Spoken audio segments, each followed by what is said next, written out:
দেখাবো মোবাইলের 2-3টি অসাধারণ সেটিং আপনাদেরকে দেখাবো। সেটা দেখে আপনারা যদি করেন আপনার অসাধারণ ফিউচার পাবেন। আপনাদেরকে আমি দেখাবার চেষ্টা করব।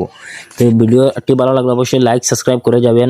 দেখুন কিভাবে 2-3টি সেটিং দেখাবো আপনাদেরকে। সর্বপ্রথম একটি সেটিং কল বাটনে ক্লিক পেয়ে যাবেন। আমি কল বাটনে চলে যাচ্ছি। তারপরে আপনারা সেটিংয়ে চলে যাবেন। সেটিংয়ে যাওয়ার পর এখানে দেখতে পারবেন নিচে একটু স্ক্রল করবেন। স্ক্রল করার পর এখানে দেখতে পারবেন কলিং কার্ড নামে একটি অপশন আছে। কলিং কার্ডের এখানে অপশন দেখতে পাবেন। আপনারা যদি এটাতে সিলেক্ট করেন, সিলেক্ট করার পরে আপনাদেরকে একটি দেখাচ্ছি। আপনি এরকম এটাতে ক্লিক করবেন। ক্লিক করার পরে দেখতে পাচ্ছেন এখানে আপনারা পুরা ফটো শো করবে। আপনারা যদি এটাতে ফটো লাগে আপনারাও দেখতে পারবেন, আর পাশাপাশি যে ফোন রিসিভ করবে সেও আপনার এই অপশনটা দেখে সে অবাক হয়ে যাবে। অবাক হয়ে দেখবে এটা কীভাবে করলো। আপনারা কী করবেন, এটাতে ব্যাক করে আসবেন। ব্যাক করে আসার পরে দেখতে পারবেন অ্যাড নামে একটি অপশন আছে। আপনারা এটা সেট করতে পারবেন। আর এখানে অ্যাডে ক্লিক করার পরে আপনারা দেখতে পারবেন আপনারা যে কোনো একটি আপনারা যারটা আপনারা সেভ করতে চান সেটাতে ইয়ে করতে পারবেন। আর এখানে না করতে চাইলে আপনারা জাস্ট এখানে কলিং আইডিতে ক্লিক করে আপনারা ফটোটা লাগিয়ে নেবেন। লাগিয়ে নেওয়ার পরে এটাতে শো করবে। 2 নম্বর সেটিংটা আপনাদেরকে দেখাবো। দেখার আগে আপনারা প্লিজ সবাই লাইক করে যাবেন, আর পেজটা নতুন ফলো করে যাবেন। ইউটিউবে দেখলে সাবস্ক্রাইব করে যাবেন। 2 নম্বর সেটিংটা দেখাচ্ছি আপনাদেরকে। এর উপরে একটা সেটিং আছে, সেটাতে আপনারা রিংটোনস আপনারা এখানে আলাদা ভাবে রিংটোন লাগাতে পারবেন। আপনারা ধরলে আপনার প্রিয়জনের রিংটোন দিয়ে সেভ করবেন, আর অন্য মানুষের এক নম্বর দিয়ে সেভ করবেন। তাহলে এটাতে এক কন্ট্যাক্ট রিংটোন করে আপনার রিংটোনে চলে যাবে, নিয়ে যাবে। সেটাতে গিয়ে আপনারা এটা করতে পারবেন।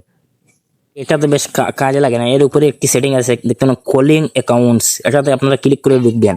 ঢুকার পরে আপনারা সর্বপ্রথম উপরে দেখতে পারবেন এখানে আনসার ইন কলস। এটাতে ক্লিক করবেন। এখানে নিচে দেখতে পারবেন এখানে আছে বাই বেস্ট ওয়েন দ্য কলস এয়ার আনসার ইনডিড। আপনারা যদি এখানে বাই বেস্ট থাকে আপনারা পারবেন। 2 নম্বর একটি অপশন আছে দেখতে পারবেন auto answer call when contact audio device bluetooth. আপনারা যদি এটা ব্লুটুথে লাগিয়ে রাখেন আপনারা মাইক্রোফোনে চলে যাবে, ব্লুটুথে যাবে না এটা অন করে রাখলে। 3 নম্বর একটি অপশন আছে, সেখানে দেখতে পারবেন press power button to end call. আপনারা যে পাওয়ার বাটনে পরে পাওয়ার বাটনে ক্লিক করেন আপনারা এটা অন থাকলে কেটে যাবে। আর এটাতে আপনারা অন করে রাখেন, এটা অন করে রাখলে আপনার কি হবে, কল আওয়ার সাথে সাথে অটোমেটিকলি আপনারা স্পিকারে চলে যাবে। আশা করি বুঝতে পারছেন এইগুলি সেটিং। পরের সেটিং দেখিয়ে দিচ্ছি। তারপরে এখানে দেখতে পাবেন আরেকটি সেটিং রয়ে গেছে, এটাতে আপনার করা দরকার না, এটাতে সবসময় ইয়ে থাকে। এরপরে দেখতে পারেন মোড সেটিংয়ে ক্লিক করার পরে এখানে ফ্ল্যাশ অন কল এটা অন রাখলে কি হবে, আপনার কলের সাথে সাথে মানে পিছনের ফ্ল্যাশ লাইটটি জ্বলে উঠবে। এটা তো আপনার অন করে রাখতে পারেন, আমারটা অন আছে। আর তারপরে এখানে মোবাইল নেটওয়ার্ক, এটা মোবাইল নেটওয়ার্ক একটা করা দরকার নেই, এখানে ঠিক থাকে। এর উপরে দেখতে পারবেন আপনারা একটি অপশন আছে কলার আইডি অ্যান্ড স্ক্যাম। এটা দিয়ে আপনারা ক্লিক করার পরে এটা আপনারা দুটো অন করে রাখবেন। অন করার ফায়দা কি হবে, আপনারা যদি কোনো স্ক্যাম কল আসার সাথে সাথে আপনারা স্ক্রিনে দেখতে পারবেন স্ক্যাম কল আসছে বলে এখানে আপনারা শো করবে। এটা আপনার সাজেস্ট করবো দুটো আপনারা অন করে রাখবেন। তারপরে এটাতে অ্যাক্সেসিবিলিটি, এটাতে ক্লিক করার পরে আপনারা মানে হাত দিয়ে দেখাবে এখানে অন করছে কি না, এরকম ভাবে দেখাবে। এটা দেখতে পারবেন আপনার অপশন রয়ে গেছে এখানে কলার আইডি এন্ড এটাতে ক্লিক করবে। আপনারা এলওএস রাখলে কি হবে, আপনারা যদি কেউ কল আসে আপনারা রিংটোনের পাশাপাশি সেখানে শো করবে, আপনারা যার নামে সেভ করেন তার নাম বলে দেবে এটা অন করে রাখলে।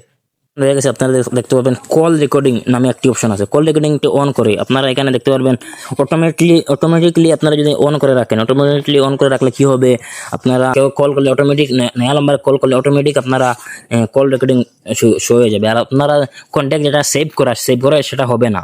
আপনারা নিজে যার কল রেকর্ডিং সেভ করতে চান সেখানে আপনারা নম্বর দিয়ে আপনারা সেভ করতে পারেন। আর এখানে যে নিউ নম্বর যেটা থাকবে সেটাতে আপনারা কল রেকর্ডিং অটোমেটিক হয়ে যাবে। আপনারা যদি এই পর্যন্ত ভিডিওটা ভালো লাগলে অবশ্যই সাবস্ক্রাইব করে ফলো করে যাবেন।